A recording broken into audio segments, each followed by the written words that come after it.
Welcome to Kenton Teaches. Enjoy the video. Start by gathering ingredients and measuring precisely.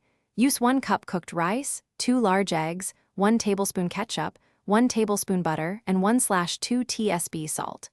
Chop 1/4 cup onion and 1/4 cup cooked protein, such as ham or chicken, into small uniform pieces for even cooking. Beat the eggs with a pinch of pepper and a teaspoon of milk or cream to loosen the texture. Have a non-stick 8-inch pan, silicone spatula, and plate warmed. Messy end place saves time and prevents overcooking. Heat your non-stick 8-inch pan over medium heat and melt 1 tablespoon butter until it foams.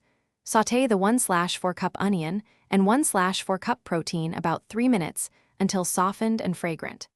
Add 1 cup cooked rice and 1 tablespoon ketchup, stirring continuously for 2 minutes so each grain is coated and heated through.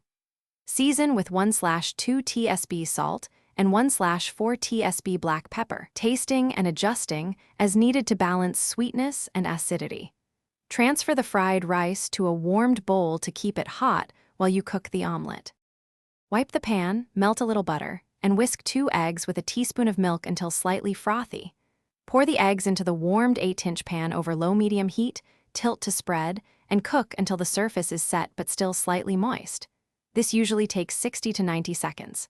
Spoon the hot fried rice into the center, fold the omelet edges over quickly, and gently invert onto a plate seam side down.